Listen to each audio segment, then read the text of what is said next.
सुबह 10 बजे की पहली बड़ी खबर। प्रधानमंत्री नरेंद्र मोदी आज एक दिन के गुजरात दौरे पर हैं। थोड़ी देर में भावनगर पहुंचेंगे। यहां समुद्र से समृद्धि कार्यक्रम में शामिल होकर 34,200 करोड़ रुपए से ज्यादा की विकास परियोजनाओं का लोकार्पण और शिलान्यास करेंगे। एक विशाल जनसभा को संबोधित करेंगे। पीएम लोथल में बन रहे नेशनल मरीन हेरिटेज कॉम्प्लेक्स की प्रगति का जायजा लेंगे। अधिकारियों के साथ समीक्षा बैठक भी करेंगे।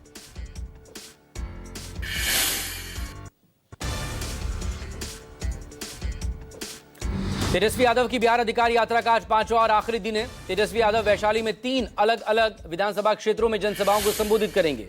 5 दिन की बिहार अधिकारी यात्रा 10 जिलों से होकर गुजरी है और आखिरी पड़ाव वैशाली में। तेजस्वी ने बेरोजगारी, महंगाई, शिक्षा और स्वास्थ्य जैसे मुद्दों को प्रमुखता से उठाया। ये यात्रा 16 सितंबर को जहानाबाद से शुरू हुई थी।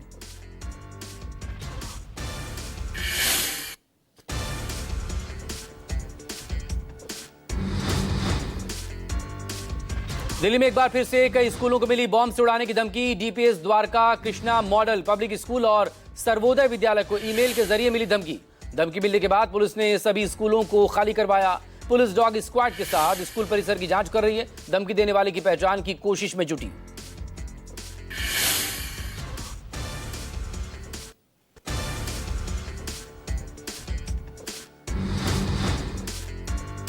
गुजरात के गोधरा में विवादित पोस्ट पर बवाल। गोधरा और वडोदरा में जूनीगढ़ी में बवाल हुआ है। गुस्साए लोगों ने पुलिस चौकी पर पथराव किया। इसके बाद हालात इतने खराब हुए, पुलिस को लाठीचार्ज करना पड़ा। भीड़ काबू में नहीं आई तो आंसू गैस के गोले छोड़े गए।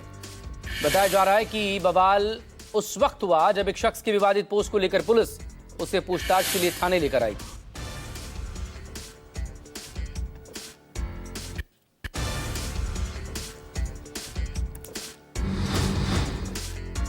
यूपी के हापुड़ में अटसैनी गांव में एक साथ 3 तेंदुए दिखने से दहशत का माहौल। खेतों में काम कर रहे लोगों ने तेंदुए का वीडियो बनाया। इस बीच एक तेंदुए ने बाइक सवार युवक पर हमला कर दिया। ग्रामीणों ने वन विभाग को तेंदुआ पकड़ने की गुहार लगाई। इस सबके बीच अखिलेश यादव ने ट्वीट कर कहा, मानव वन्य जीव संघर्ष के लिए बीजेपी जिम्मेदार है। पशुओं के सामने भोजन और आश्रय का संकट आएगा तो वे हिंसक होंगे और इंसानी बस्तियों में जाएंगे।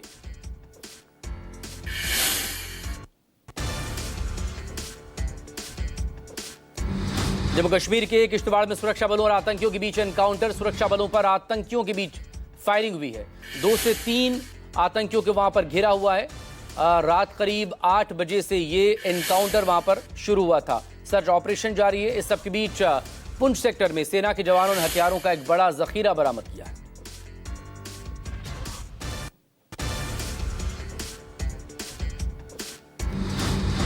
मणिपुर में एक बार फिर अर्धसैनिक बल को निशाना बनाया गया। बिष्णुपुर जिले में हथियारबंद लोगों ने एक समूह ने असम राइफल्स के वाहन पर हमला किया। असम राइफल्स के 2 जवान शहीद हुए हैं, 2 जख्मी बताए जा रहे हैं।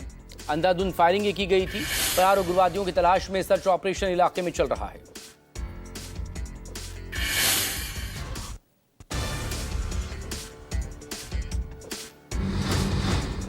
इशा अली गाने से मशहूर होने वाले ये सिंगर जुबिन गर्ग के निधन की खबरें बताया जा रहा है। सिंगापुर में स्कूबा डाइविंग के दौरान वो हादसे का शिकार हुए और उनकी जान चली गई। आज उनका पार्थिव शरीर भारत लाया जा रहा है।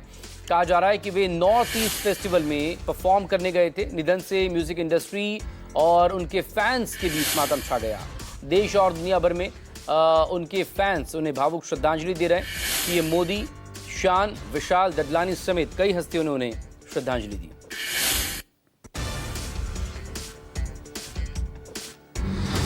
यूपी के हापुड़ में पति ने पत्नी की हत्या कर दी। परिवार वालों के साथ इस कत्ल की वारदात को अंजाम दिया गया और पत्नी का शव प्लास्टिक के। दिल्ली के स्वरूप नगर में फूल बेचने वाले एक शख्स की चाकू से गोदकर हत्या का मामला सामने आया है। 3 हमलावरों ने इस वारदात को अंजाम दिया है। पहचान उनकी हो चुकी है। अब उनकी तलाश में जुटी है।